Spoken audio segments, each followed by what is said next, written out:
Bonjour, bien-aimés frères et sœurs au Seigneur. Que la grâce, la santé et la paix de Dieu demeurent avec chacun d'entre nous. Au nom de Jésus, merci, c'est venant. Bien-aimés, n'hésitez pas de poser vos questions, vos préoccupations à notre attention. Sentez-vous libre. Merci pour votre attention. Bien-aimés dans le Seigneur, nous voulons encore ce matin éclairer, encore souligner un point sur ce qui a été dit, à savoir Jésus-Christ, l'image du Dieu invisible. Jésus-Christ, l'image de Dieu. C'est pas nous qui le disons, c'est la parole de Dieu qui le rapporte. Colossiens 1, le verset 15 est clair. Jésus-Christ est bel et bien l'image du Dieu invisible. 2 Corinthiens 4 déclare Jésus-Christ est l'image de Dieu. Et dans les têtes de plusieurs personnes, quand on parle d'image, ils parlent des photos, la photographie, les androïdes. Non, ça ce sont les photos virtuelles, ce sont les images virtuelles. Les photos qui ne peuvent ni marcher, ni vivre, ni parler, ni rien faire. Non, ce n'est pas dans ce sens-là dont la Bible parle. Parce que Jésus-Christ n'était pas une photo virtuelle de Dieu. Non, on parle d'une personne réelle, vivante. Ah oui, qui a la vie éternelle, qui donne la vie éternelle. Jean 10, verset 28, Jésus-Christ donne la vie éternelle. Non seulement il a la vie éternelle, mais il donne aussi la vie éternelle. Il ne s'agit pas des images... des androïdes, des ordinateurs ou bien d'informatique. Non, il s'agit d'une personne réelle.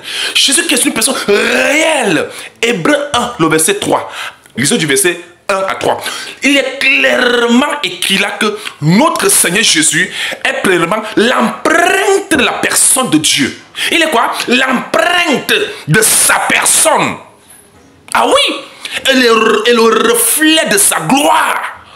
Hébreux 1, verset 3, lisez ça, vous allez voir. Vous comprenez? Donc, ça veut dire quand on scanne Dieu, l'empreinte de sa personne, c'est Jésus.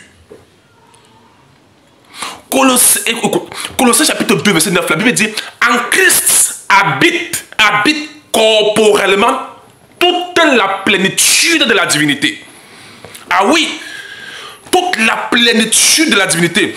J'aime la manière que français courant met cela. Car tout ce qui est en Dieu a pris corps dans le Christ et habite pleinement en lui. Je reprends. Colossiens 2, verset 9.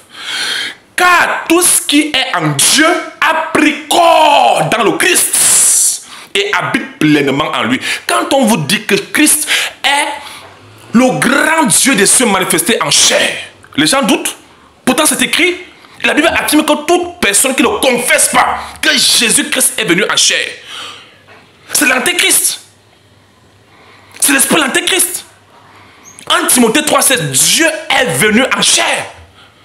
Voilà pourquoi quand Jésus-Christ est né, mes frères et sœurs, la Bible affirme, les anges m'ont affirmé cela.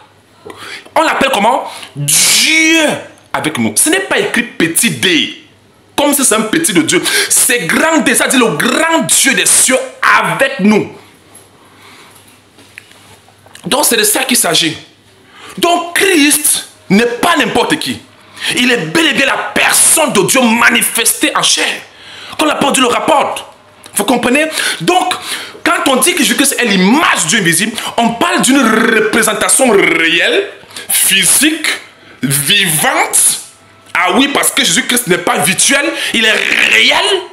Ah oui, du Dieu invisible. C'est-à-dire que le Dieu invisible qu'on ne voit pas, voici son côté visible. Comme moi, on ne voit pas mon esprit. Pourtant, mon esprit, c'est toujours moi. Mais voici mon côté visible que vous pouvez voir. Donc, le corps que vous voyez là, c'est l'image visible du Dieu devenant invisible. Donc, c'est le côté visible devenant invisible qui est esprit. Moi, je suis esprit et je vis dans un corps. Donc, le corps devient quoi? Le côté visible devenant invisible. Parce que moi, je m'appelle Venant. C'est clair, n'est-ce pas? Voilà pourquoi Jésus a dit dans le livre de Jean 10, le verset 30, il a dit, le Père et moi, nous sommes un. Il n'a pas dit que nous faisons un. Bien qu'ils font les choses ensemble, mais il dit qu'ils sont. Le verbe d'état, le verbe être. Donc, ils sont une seule personne, un. Les gens veulent dire, comme les hommes sont tellement divisés qu'ils veulent diviser Dieu. Non. Ils veulent diviser la personne de Dieu. Non. Dieu n'est pas trois personnes à une personne. Non. Il est une personne qui se déploie en toutes les formes possibles. Vous comprenez? Donc c'est de ça qu'il s'agit. Il dit le Père et moi, nous sommes un. Le Père là, c'est Dieu qui est esprit. Christ, le Fils de Dieu, est le corps dans lequel vivait l'Esprit. Donc l'Esprit et le corps ne font pas deux personnes, c'est toujours toi-même, c'est toujours une seule personne. Donc l'Esprit de Dieu qui est Dieu et le corps dans lequel vivait l'Esprit, ça fait un seul Dieu. Le Père et moi, nous sommes un. Nous sommes un. Pas deux, un. Vous comprenez?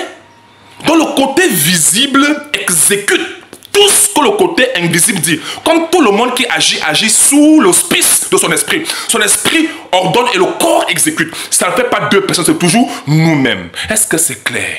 N'enlevons la tête. Jésus-Christ n'est pas une image virtuelle. Il est une personne réelle. Et quiconque croit en lui ne périra pas, mais il aura la vie éternelle. Amen.